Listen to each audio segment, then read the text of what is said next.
Leadership and Yoga fam. I am about to introduce you to a teacher who I already know has, in some way, some form, changed dramatically everything I believe to be true about my personal yoga practice.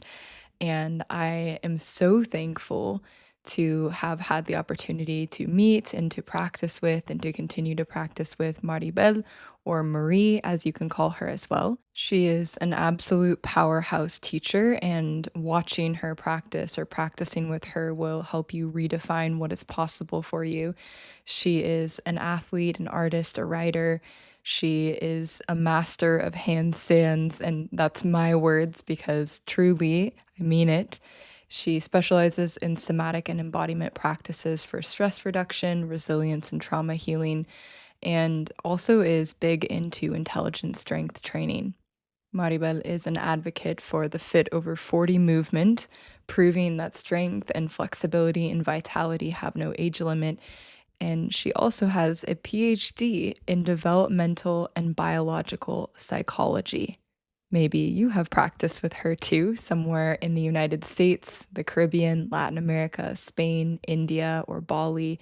And before we get into the episode, I have a special ask. If you are here and you are listening to my words right now, it would mean the world to me if you would take a moment and actually, take this pause and subscribe to my show and to drop me a rating.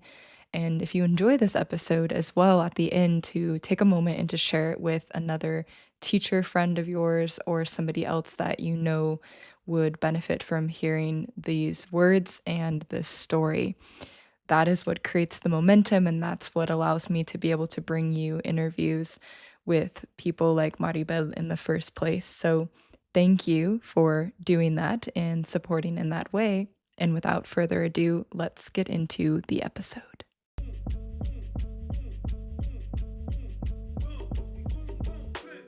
Welcome to the Leadership and Yoga podcast, hosted by me, Shauna Kruger. And on this podcast, I'll be bringing you interviews with exceptional leaders in the yoga world alongside trainings and tips so you can experience true breakthroughs and help others do the same. So I usually start my in-person interviews with just a deep breath. And if you're tuning in, you can take that deep breath with us. But let's just start with a grounding breath. Mm-hmm.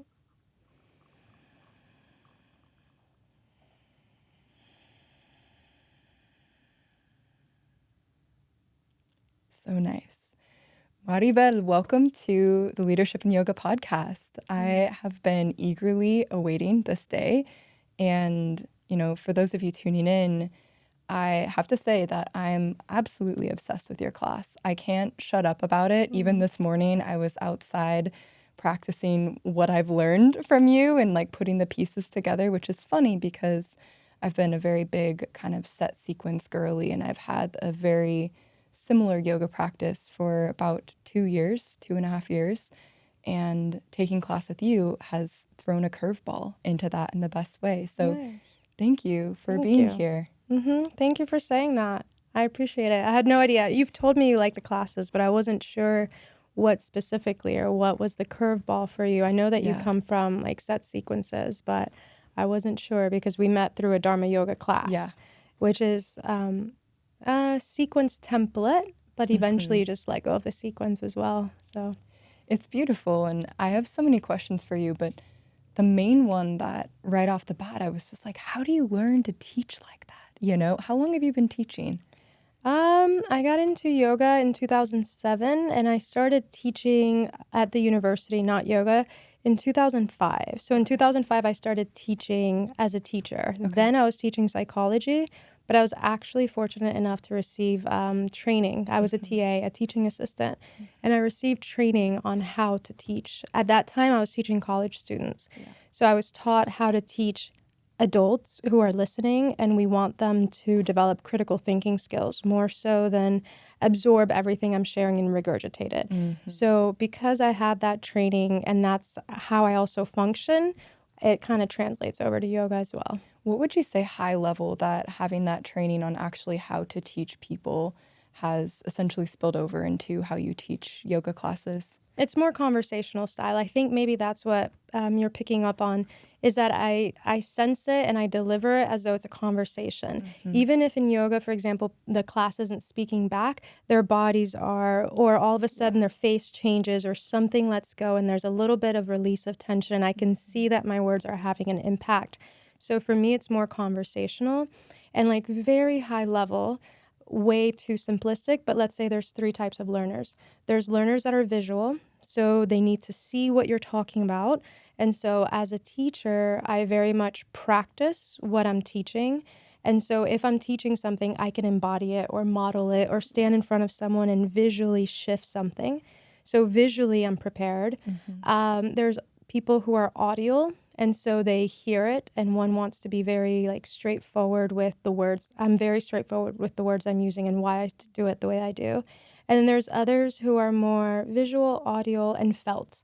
And so just actually feeling it in their bodies. So as a teacher in the university, I had to have PowerPoints, I had to have reading materials, and I had to invite them to actually write their understanding.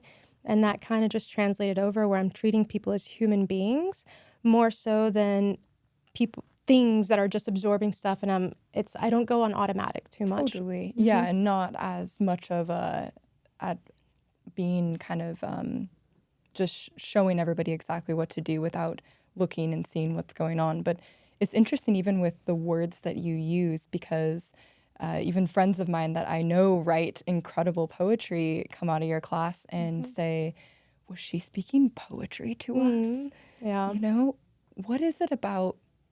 And it's hard if you haven't taken a class with Marie Belle. You won't know exactly what I'm saying, so you gotta come take a class. But what is it about that essence? You know, where did it come from? Where did you develop sort of the way and the structure that you speak in these what if the heart were to grow arms? Or I'm probably butchering it, but Yeah. So what you're picking up on is intentional language. And so I actually sit down and write down verbs. And so if anyone takes my teacher training, I teach teachers how to teach. I say write down 100 verbs. So from the get-go, if you want to teach the language of the body, you need to have a vocabulary for the body. yes. But it's not just body. So then eventually it's also the language for the breath, language for the spirit. If we're talking yoga philosophy, we talk about the koshas. Do you know about the koshas, or do you want me to explain it a little bit? Let's talk through it. Okay, so in yoga philosophy, there's this concept that there's many layers to a human, or dimensions, or sheaths, or veils, or illusions, or scripts. Like you could go in so many ways with it. But as a whole, there's the anamaya kosha, so the physical body, or the illusion that we are our body. That usually is where most of us are living from, or where most of us can begin. So in a yoga class, you'll see that from the get-go, I cue the body. Please meet me with your toes together, palms meet, inhale, lift your spine, exhale, soften the shoulders, right? So right then, that's the body. And then eventually, maybe in the next sentence or the next 5 minutes, I bring up the next layer, which is the energetic body. And so we're talking more about the breath and feeling yourself. At first, you're listening to the breath. Then maybe, I know in some yoga classes, you're controlling the breath. I've moved away from control. And I'm doing more becoming the breath. Yes, I remember that. So that's where those visuals come from, because I myself at times can just like land in my body, and if and when I become my breath, where I'm speaking from is different. Yeah. It's just a different space. And so I'm able to cue from places I've been to. And so I'm inviting students into those worlds that they themselves can access, but maybe haven't been guided that way. But we all have access to it. And so as a teacher, I'm inviting people to remember that. If I were to zoom out for a second, that's just 2 layers. Another way to say what I'm doing is I'm teaching embodiment under the guise of yoga. So embodiment is like, this is what we are, like from within your own body, within your own experience. Let's go from here to there versus doing things to the body or that someone's telling us to do, like feel into it. And so going back to, we have the physical body, we have the energetic body, then there's also the mental, emotional body. And that's where duality lives. And for me, on a bigger picture, I'm non-dualist. In order to understand non-dualism, we need to understand what duality is. So this is where I kind of play with opposites. Exhale, press the foot down. Inhale, lift the heart up. And so all of a sudden you have the capacity to embody both and also, which eventually, if we're able to embody that often enough, we don't get caught up in this like idea that it's either or separation. And I'm using really big concepts, and I feel like my heart, like the aperture is going like this. And that's how I teach. So sometimes it's very specific foot, sometimes it's very spacious and breath. And then once you work with the body, the breath, the emotions, then there's also the creative body, which I think is what you picked up on when you mentioned the heart grows arms. That was just me during practice one day. I got my bones in position, I got my heart lifted, and I was like, what if my heart like just grew arms? That action just kept my whole body lifted. And I didn't dump into my low back. I didn't like dump or strain.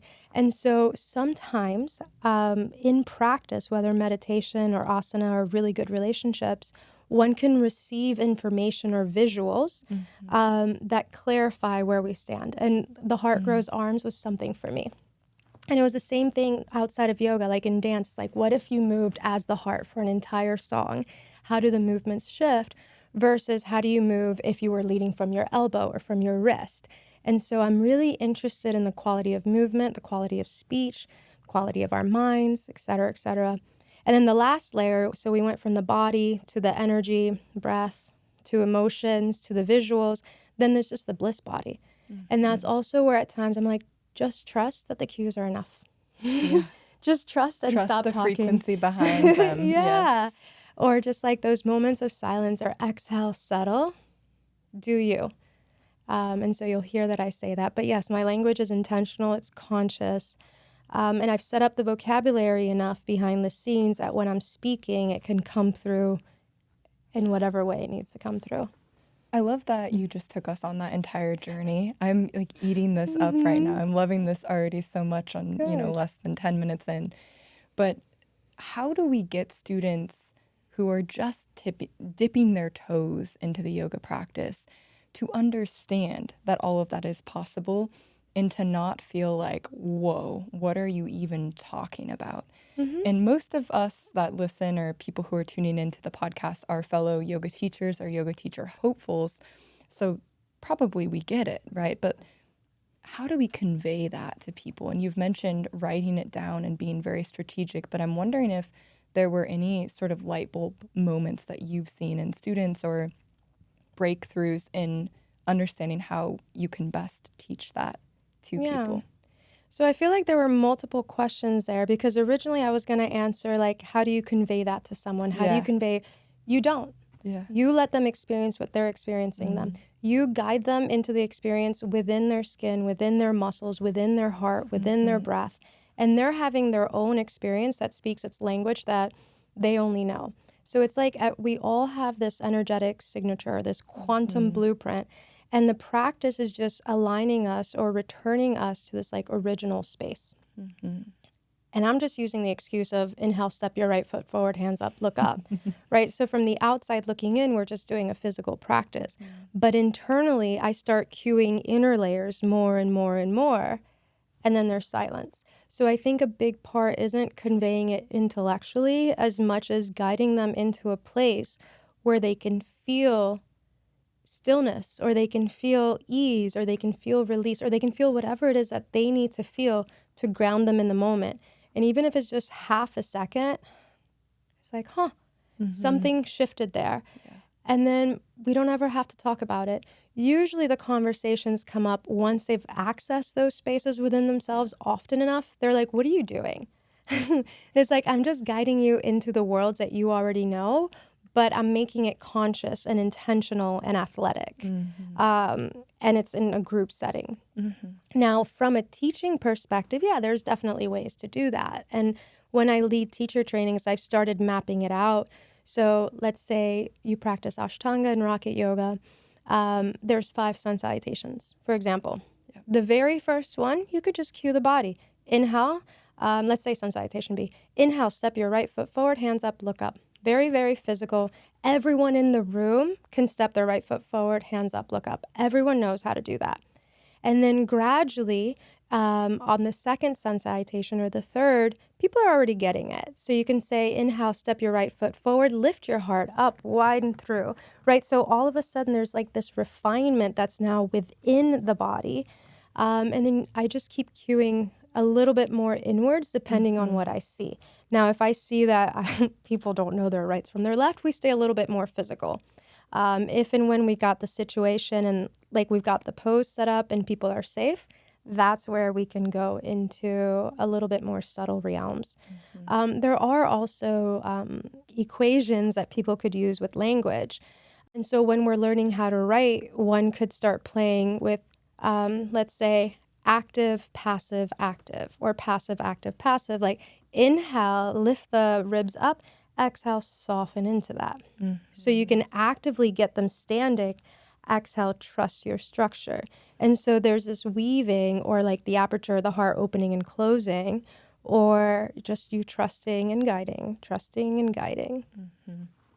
I feel like I'm just throwing flowers here, but the way that you teach, the way that you practice, the way that you're putting so much thought into the language behind everything that you're saying and doing in class, it's really a representation of what's possible. And I think that's really cool. And I want to ask you, for folks like me who I don't know you that well yet, you're going to see a lot more of me, as you've already been seeing the past couple weeks and months. But what is there behind the scenes that a lot of people might not perceive? In other words, really, what's an important part of you and your life that maybe people don't understand, that that's a key part of your teachings and they don't really see it at first glance? Yeah. Thank you for saying that, by the way. Thank you for seeing me. So a big part is I live in silence. I don't own a television. I don't own a microwave. I don't listen to the news. I don't tap into that program anymore. And so I consciously pulled myself out of that script, Can that I ask program. when? Like how many years ago? 2007.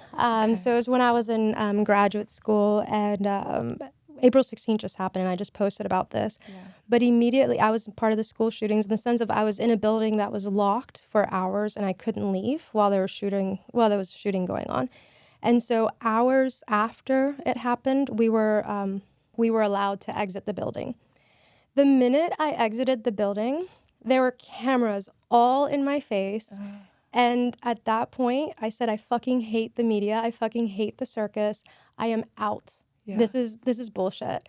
And then the person I was with at the time wanted to care for me and just had the TV going and was answering phone calls on my behalf.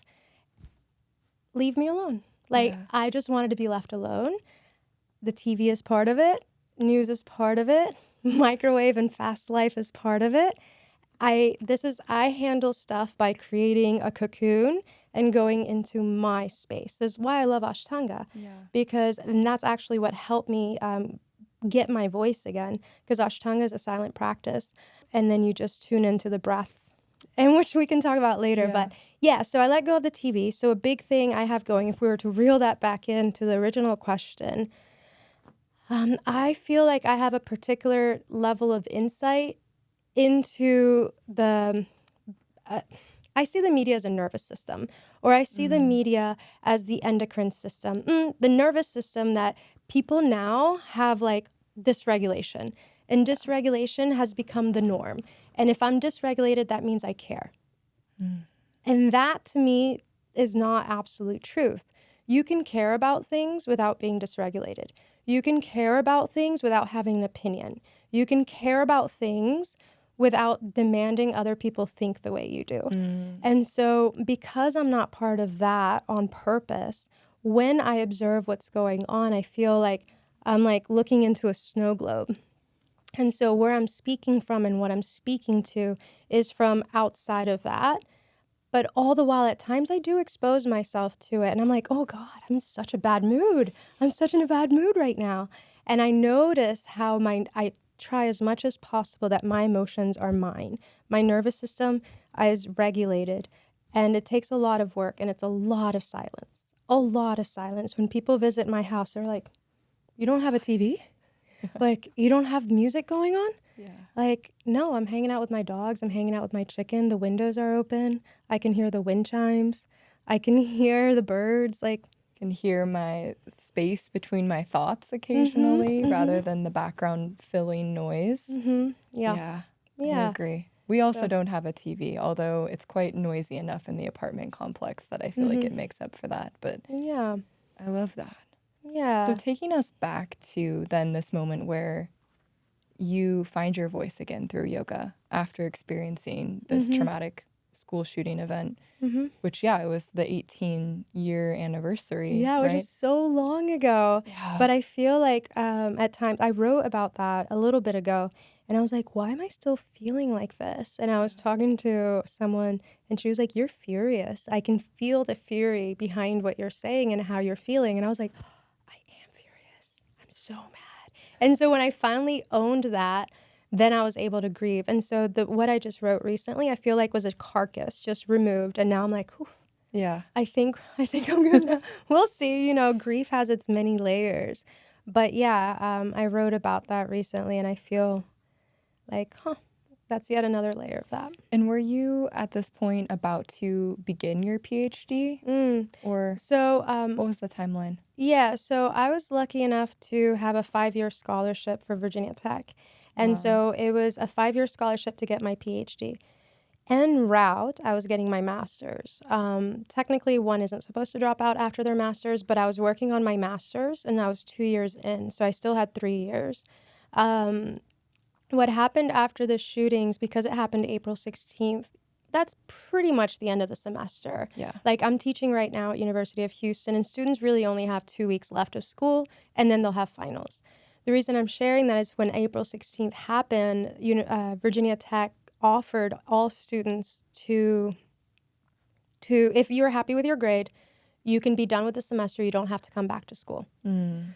Which, no one knows what to do, but most students chose that option but didn't tell their parents. So what Oh my happened is a bunch gosh. of people are just like not going to school, but they're staying. And so there's a lot of rowdy behavior and a lot of drinking, a lot of grieving, a lot of fighting, a lot of tattoos, like a lot of Oh. everything.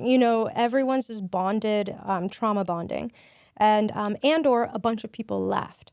Because I was working on my master's and my scholarship was to teach, I didn't see the option to leave. Yeah. And part of the way I deal with things is I don't want to leave the situation. I want to stay front row and center, and this is my home, and now, like, this is mine. I'm not leaving.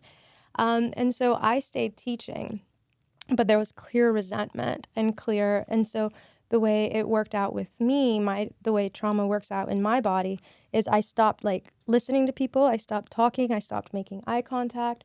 I was very irritable. I was lucky because my PhD is in psychology, so my mentor is a psychologist, and she's like, Marie, I think you need to talk to someone. And I was like, I'm Yeah. not talking to anyone. I really don't care what anyone has to say about any of this. Mm. And I don't want to hear other people's experiences. And that's just how I protect myself. Anyways, fast forward, there was everyone flooded, Virginia Tech, like all different types of researchers. Like anytime trauma happens, people flood the scene, whether they're reporters Was it or evident? I mean, activists. were Hmm. people standing around trying to get you to answer questions, or what was it like, I guess? Yeah, everyone wants that traumatic picture of someone tragically crying. Mm. And it's just like, and we see it in every major traumatic event. There's cameras front row and center, and none of those people consented to having their videos taken while they're like in gut-wrenching pain, Yeah. And so like there's that experience of it. And so anyways, for me, I was like, I wanted to be like this, all like in every way. Yeah. So then I ended up joining a mindfulness-based stress reduction program that was 12 weeks long. I didn't care for it. But then week 6, I started kind of looking around the room and I shared my experience of whatever. And that week, the counselor was like, we did mindful movement. And it was movement that brought me back to the present moment. It was because another way to say what I was experiencing is I go like this and then I leave. So I might be dissociated, or let's say anxiety, or I'm all in my head. Yeah. I'm not in my body. I'm not breathing in my belly. I don't feel my feet. And so with mindfulness-based stress reduction, I started feeling my feet and earth and my body. And What was your relationship with embodiment before this event happened?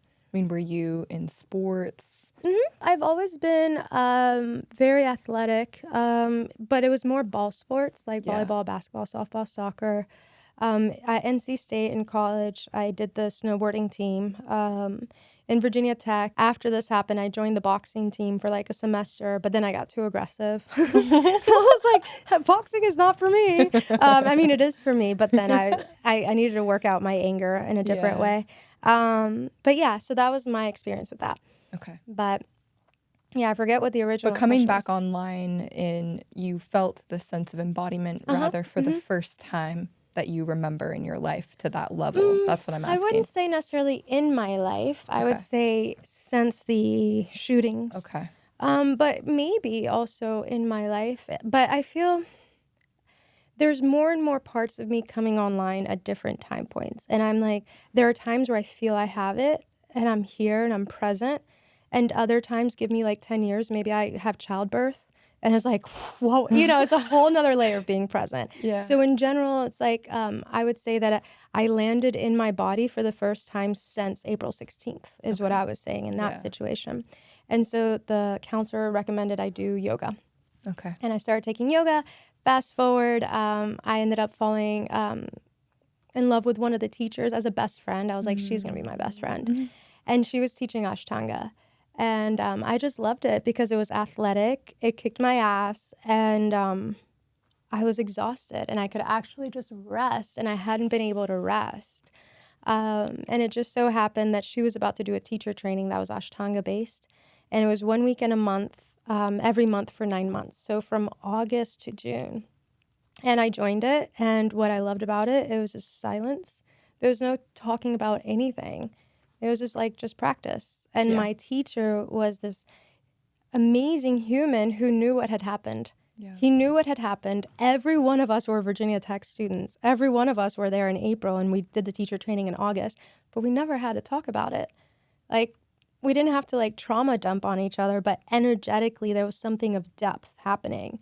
And all of us were landing in our body, in our breath, in silence, and not having to talk to each other. Yeah. So for me, I feel like I had a really amazing mentors and teachers who just get it. Yeah. And in the process, they're teaching me an old lineage. Yeah. So you go through with that, you become a yoga teacher. You also get your Ph.D. And I know that you had a career that you ended up stepping away from and then coming back to teaching yoga, right? What was that like? What was that shift like? What was the moment? Was it sudden where you said, I'm out, I'm going to teach yoga, I don't want to be here? Was it a slow build? But talk to us about that process. Yeah, so I was in graduate school from 2005 to 2010.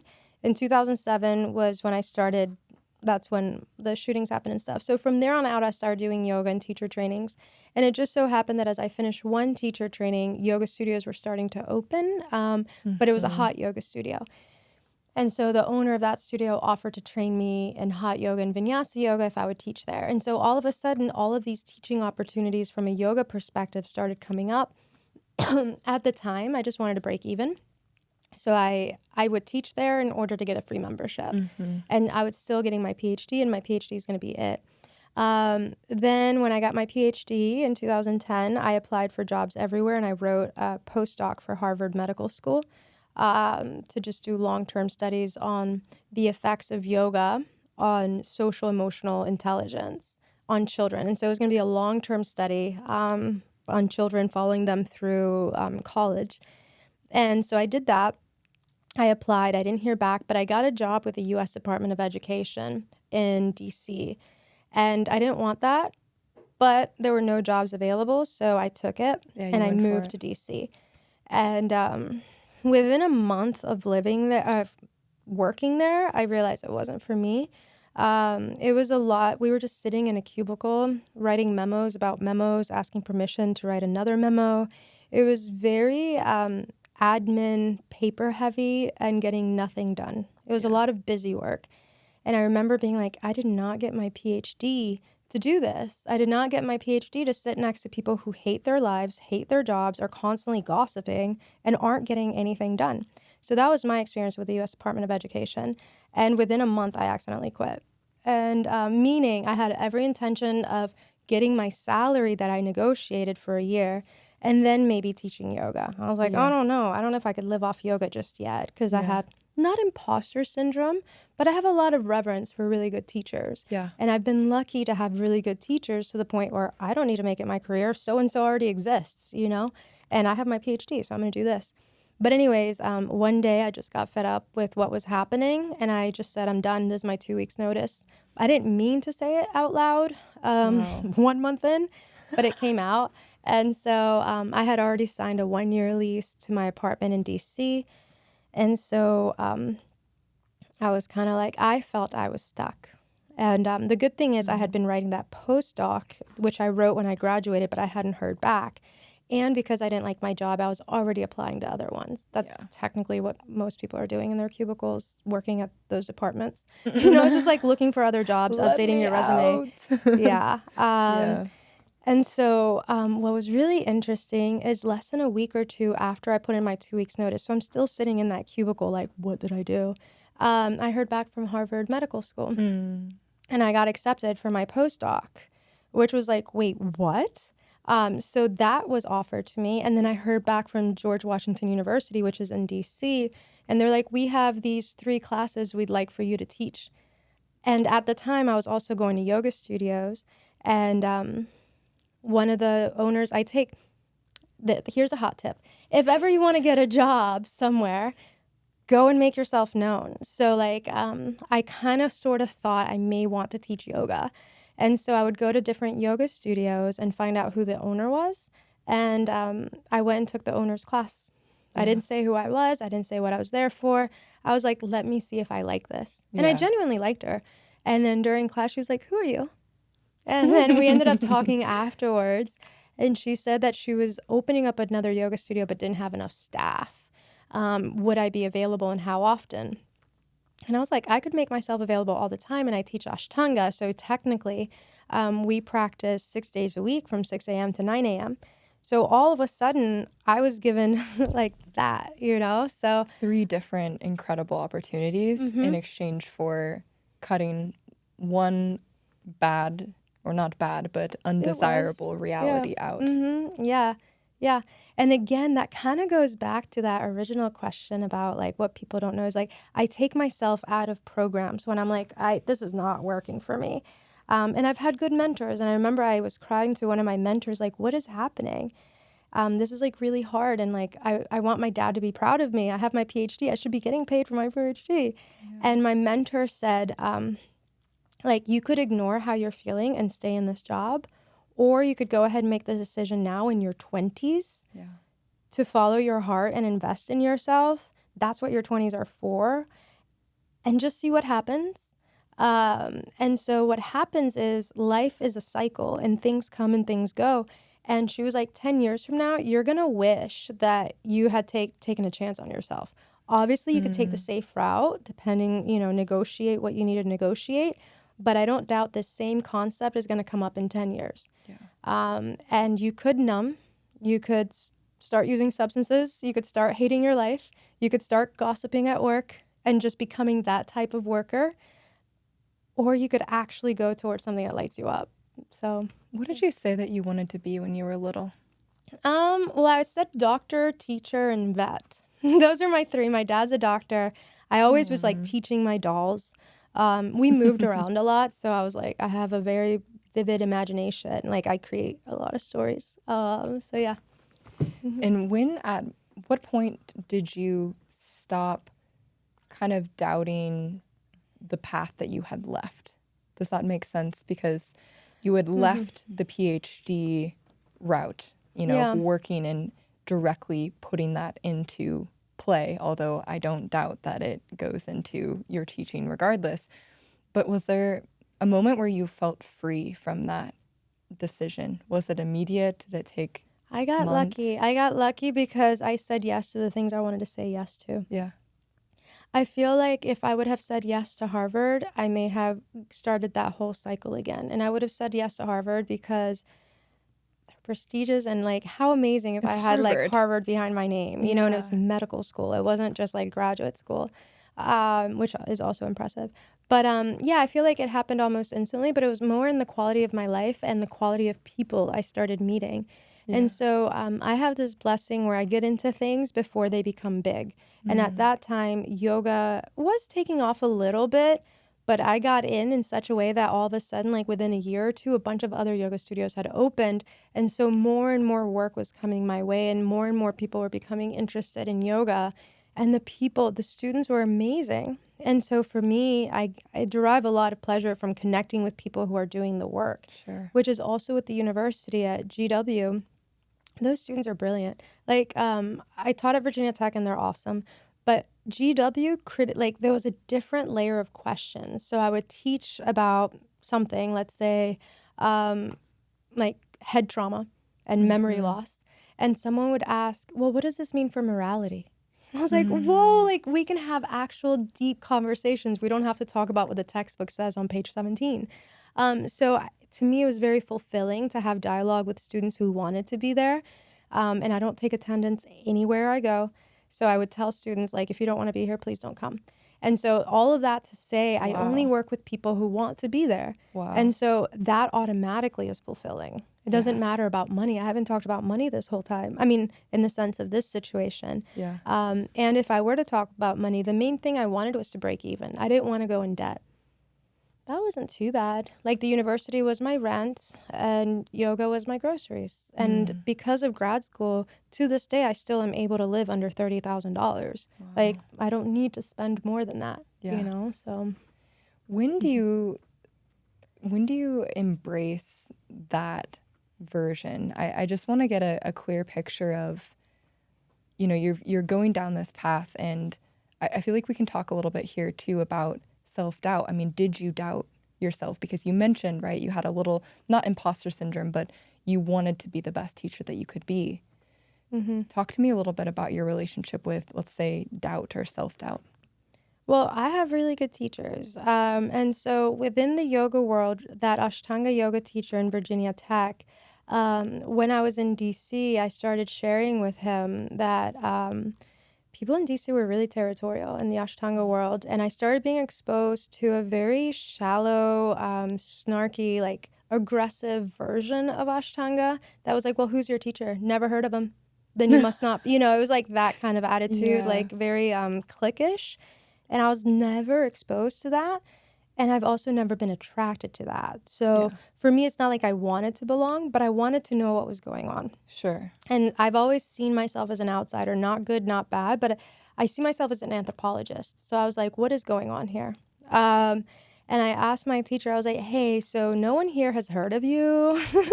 And I don't care because you're an awesome teacher, but like, what do I say to that? Yeah. And he says, if anyone ever doubts you as a teacher or anything you have to offer, you tell them to watch you practice, and your practice speaks for itself. Mm. And it's not just asana, it's everything that you have put into it shows Yeah. if you're a good teacher, because good teachers technically are good students and technically do the work. They're not Yeah. just repeating what their teachers are telling them. Yeah. And so and he was like, what you have to offer is very different than what they have to offer. And there's plenty. You live in the capital of the United States of America. Like, you don't have to answer to any of that. Like, you can start your own thing. Wow. And then fast forward years later in a different setting, but still within the Ashtanga world, I was up for authorization. And I remember talking to my teacher at the time, and I was like, I don't know if I want authorization because I don't like what it means to some people in the United States. It's like holding down the fort and no one else. And he was And can you like, explain it a little for folks who are not too immersed in the Ashtanga world? the authorization? Yes. Okay, so some people in Ashtanga, there's The Ashtanga that we practice today can be traced to Pattabhi Jois, for example, and he was a teacher who passed in like 2001 maybe or 2005, somewhere in the early 2000s, and he's from Mysore, India. And so if and when you ever wanted to teach Ashtanga in the lineage of his tradition, for example, if you want to even use that language, you would practice with him. And in the practice, maybe you go 3 years, maybe you go 10 years. At some point, he might look at you and you finish primary series and says, you could be authorized level 1. Usually means that you can teach primary series. Ashtanga has multiple series. It has 6 series. 90% of people stay in primary. And so if you complete primary and the teacher approves, then they would sign a certificate saying you're authorized level 1. And usually it means you're not teaching anything else. It means you have a Mysore room. You teach every morning from 6 to 9 a.m. At the time, it also meant you're not teaching workshops. You're not doing teacher trainings. And you send all of your students there. Okay. Anyone who wants to teach needs to go through him, not through you. Yeah. And so that's authorized level 1. Authorized level 2 usually means you have proficiency in 2nd series. It used to mean that you were also a little bit further along into 3rd. And so you would teach up until whatever pose you're at. And then there's other ideas that come along with it. But for me, I wasn't sure if I wanted to get authorized level 2 or authorized period, because it also meant I'd have to give up my teacher trainings. Yeah. And that's my salary, if we're just being honest. I mean, I don't do it for the money, and like, that's my career. Yeah. You're telling me I can't teach because why? And so I was kind of grappling with that. And my teacher at the time said, like, you're a different generation of Ashtanga, and this type of Ashtanga hasn't been like seen. Like, we don't do this here. But so therefore you should do the authorization. You know, he wanted me to get the credentials behind my name, and he was encouraging me to do everything exactly the way I was already doing it. How was your time that you spent in India? It was good. It was good in its own way. So the cool thing is I was teaching at the university, and so if you teach at the university, you usually have Christmas break off. It's no longer called Christmas, but it's basically Christmas. You have 3 to 4 weeks off. And so I did 1 month in Mysore during Christmas break, and I met some really amazing people. The practice itself was fine. I was just practicing every day. The cool thing is that the practice takes maybe 90 minutes. So all I did was practice 90 minutes in the morning, and the other like 22 and a half hours are yours to do whatever you want. And so I feel like I was becoming myself in a different way there, because I would go and I didn't know anyone. So it's kind of like going to college, and like everyone like loves that one thing and they went out of their way to go study that one thing. So I met a lot of really good people. And then that's how I started traveling. So like you've done these various pilgrimages. I know that, to basically deepen your self-study. Yeah, so that's kind of what happened. Is I was only doing 90 minutes of asana with him, and technically you're not supposed to study under anyone else while you're there, but I don't care. Like, it was my trip to India. Like, I'm the one who paid like $5,000 for that flight. I'm the one who, so I wasn't going there to be bound to anything. Yeah. But I would be respectful and show up every morning and do my best. But the other 22 and a half hours are mine. And so I started meeting some amazing teachers. I got into harmonium and chanting and singing and praying and cooking. It was just like there were so many things to learn. On the second trip, I started skipping classes. And that's when I started realizing that I'm in a different brainwave, where I just think differently than was being taught. And so this is possibly where dualism and non-dualism come in. Was that destabilizing for you to realize that? Yeah, it felt like I'm trying so hard to be like the good student, or to just be like the good Ashtanga or the good whatever. And it's like, but I don't fundamentally agree with this. Yeah. The cool thing is, for me, when I realize something for real, I don't ignore it anymore. And the main piece for me, anytime I've studied with teachers, I wanted to know evil. I wanted to know, where does evil come from? I want to talk about God. I want to get to those things. Like, I want to speak to people of faith who have had these experiences and are elders and have processed these things. And so I'm going for it. I don't care if we need to bind our toe in half lotus. Like, I don't care about that, but I can do it. And so this was a question that I asked all masters, quote unquote, anytime I was like, if I would raise my hand and like it was in my heart, I'd be like, so what about this, for example, right? Anyways, with him, I didn't ask and I was just like listening.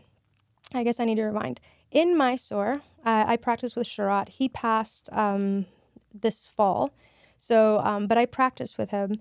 And every Sunday, was it? One day a week, we would have discourse, or they would, it's not satsang, it's not discourse, but conference, where he would speak. Usually it was some scripture or some saying, and then he would speak and students would ask questions. And there was a question that someone asked about, is it possible to realize ourselves? Like, is it possible in this lifetime for me to realize myself? And he responded, not in this lifetime, not unless you have these particular credentials or these particular things. For example, he has his belief system and his structure, and that's his truth. That's when I knew that that's not like, Not your truth. my answer is that is our birthright. Our birthright is to realize ourselves. Like, what else is the point? I remember early on when I met you, you mentioned that you're not here to fly the flag for any tradition. And this really rings true with what we're talking about.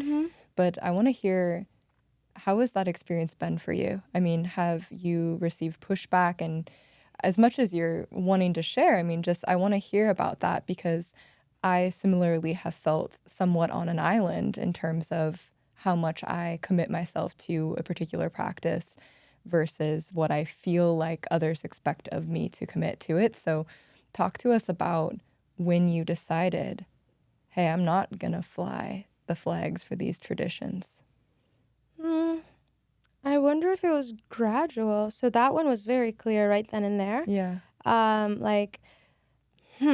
The practice is beautiful, but I don't need to be the Ashtanga teacher. I think this is a big thing if we were just to zoom out. One thing to know about me, like with non-dualists as well, my whole practice is to not identify. I don't identify because I realize that when I identify as a survivor or as a victim or as this or as that, like it carries with it a particular tension. A set of constraints as well. And so as much as possible, I don't identify. I can experience, I can feel, I can speak to, I can acknowledge, but I don't identify. So, which is also not good for business. If you're a businesswoman, you would say, Niche I am down. the rocket teacher of Austin, Texas, and you would crush it.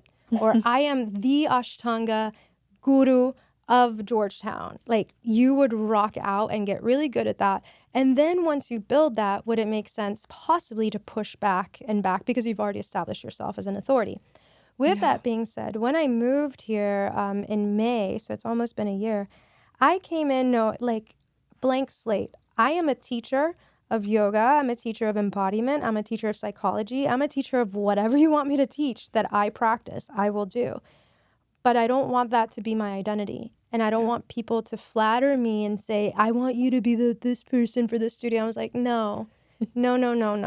So I think it's just important to, and then I lived in DC during lockdown. And so I started noticing people identifying more and more as this thing, and therefore it means I need to speak in a particular way or not speak in 2020. It became more obvious because everyone got isolated, and a lot of people have television and like just started getting really sucked into their poles. The echo chamber. Yeah. And anyway, so all of that, if we were to zoom back in, I try as much as possible not to identify. And I just happened to have said it more cleanly when I met you. I was like, I don't want to fly the flag of any tradition. I loved it. Yeah. Yeah. I don't represent anyone but myself. Yeah. And in the process, if there's a particular angle that I'm teaching that you like, I 100% recommend you go practice with Dharma Mittra, or I 100% recommend you go to Mysore and have that experience if that's something that you want. Talk to me a little bit about Dharma yoga, because I don't really know much about it, but what was your experience studying it? Where did the Dharma come in? Yeah. We've talked about the Ashtanga, and it sounds like the Dharma is equally, if not more, influential for you. So I practiced Ashtanga since 2007, and then when I moved to DC, Dharma Mittra lives in New York. So when I moved to Washington, D.C., there were quite a few students or disciples of his who taught in Washington, D.C. And again, for me, as much as possible, when I meet someone who has something to share that resonates with me, I'll just practice with them. Whether it's music classes in India How or did you cooking find out classes. about it, though? The yoga studios. I would just go Okay. to yoga and it was called yoga. At the time, it was yoga 1, yoga 2, yoga 3, yoga 4. And you never knew what kind of yoga you were going to receive, but as a whole, it was going to be more accessible or less I accessible. feel like it's still that way today. If I Uh-huh. see a flow class, I'm like, who knows? It could be Mm-hmm. literally anything. You have Mm-hmm. no idea. Yeah, and they wanted as much as possible to not put a label in front of it. It was like, Okay. let's just practice yoga. And then the teachers I was really loving happened to be Dharma Mitra students. And they would practice with Dharma 1 weekend a month. You just get on the train and go and practice with them for the weekend and come back. And they're heart-based teachers. Their eyes looked like they were smiling. And when they would speak, it was just slower. They weren't trying to prove anything. But randomly, they could do a lot of cool stuff. So it was just like they get something. They're getting something. Yeah. And they adore their teacher. And they're not mean to other people. Like, I didn't experience a territorial, like, they were actually kind and welcoming. And the Dharma classes at the time, also the level 4 classes or yoga 4, the teacher would play the harmonium and sing. And I was like, oh my God, I love, because remember going back to like, I want to talk about God. I want, like, can we go there? Yeah. And Dharma Mitra is a devotee of God. And he usually says, be receptive to the grace of God. And in his classes, I love that the teachers owned it and they would talk about God or they would say God, like meditate on God. And not politically correct or incorrect. No, Yeah. don't come to yoga class. It was just like very honest and real. And so then I thought wanted to practice with him, but I saw that in order to do his teacher training, you needed to be vegan or vegetarian. And I have a background in my family. My sister was hospitalized with eating disorders. Yeah. And again, from the outside looking in, I saw a lot of disordered eating in the vegan and vegetarian community. And I don't want anyone telling me how to eat, and I don't want to be around people putting emotional ideas on food. Yeah. And so I was like, I'm good. But then eventually I was in India and I was like, I kept talking about Dharma and people were like, go practice with him. I was like, I need a heart-based teacher. I need a teacher that when I asked, is it possible to realize myself? He would say, what's stopping you from doing it right now? So it's just like a gentler, kinder, they're both true. They both have their own majesty and it resonates with different people. So I'm not saying one is right or wrong, but he felt softer embrace for me. And so I started doing his teacher training, but I never let go of Ashtanga because I love the practice. Yeah. I love the practice of knowing myself, of breathing, of having stability and structure. And I liked Dharma's devotional aspect. So for me, when I went back to India the second and third time, I would practice Mysore in the morning and Dharma in the evenings because it was part of my teacher training. I needed to have his sequence in my body.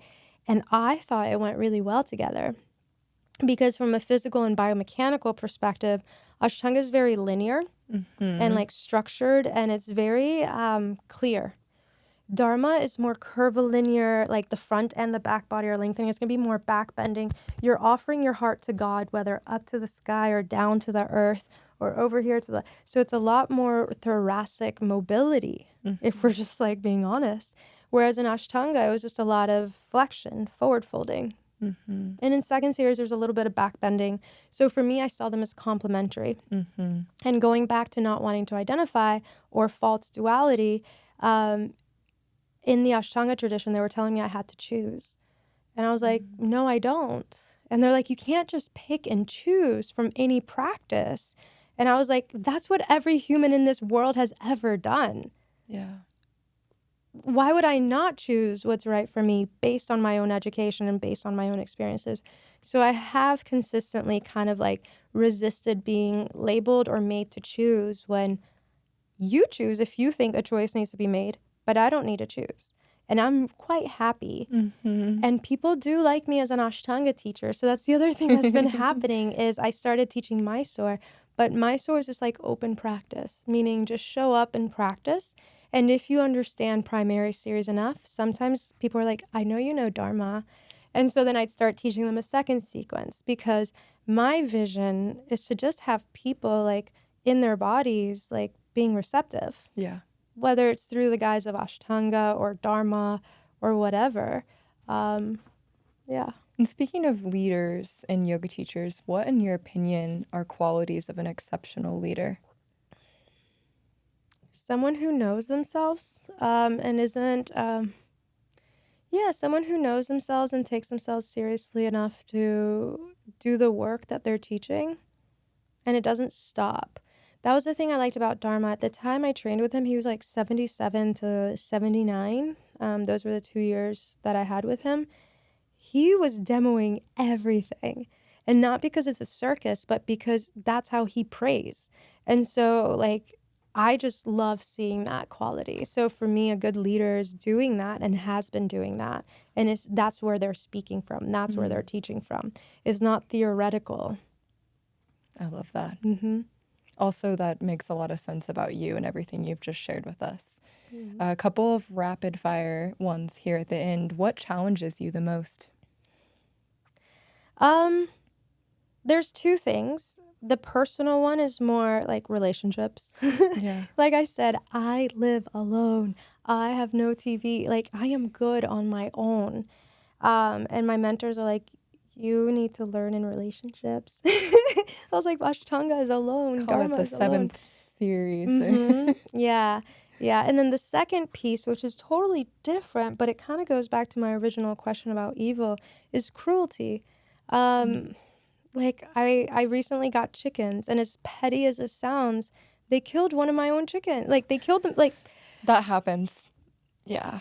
and I was like, my dream world. And so again, relationships is like more general, but this one's just like, man, cruelty, nature has everything. It It's not does. just all like raising happy, healthy chickens who lay eggs and love each other.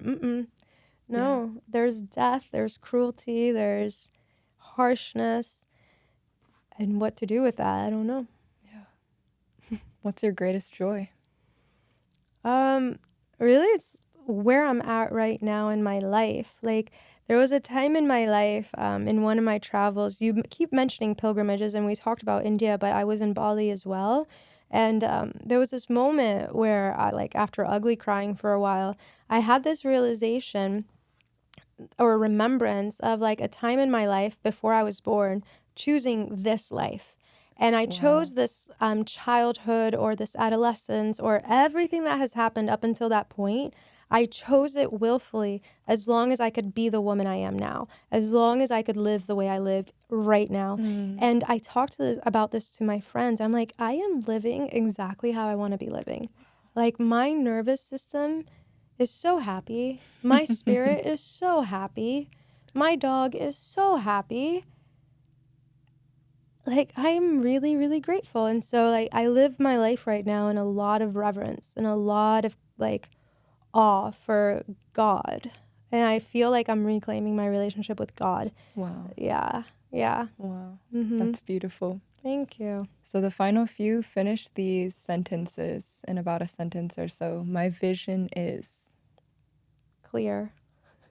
What I'm still learning is. How to love fully without attachment. And my hope for the future of yoga community or the yoga in general is. For people to realize themselves and teach from that space. Beautiful.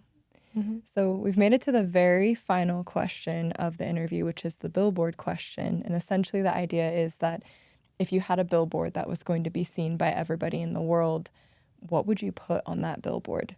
It could be a quote or a mantra that you live by. It doesn't even have to be words if you don't want it to be, but what would you put on your billboard? I think maybe what I said earlier, a year from now, you're going to wish you had started today. So anything that you're kind of sort of thinking you might want to learn about or go towards, start moving in that direction as well, not instead of, but possibly start doing that, which is something I've been doing, is I'm gradually, anything that calls my attention, I go ahead and I invest in myself, and I might do like a weekend workshop, or I might pay for an online course, Yeah. or I might go practice with that one teacher, without expectation to become anything other than following my interests, and then following through enough to do that. Yeah. I like that. Mm-hmm.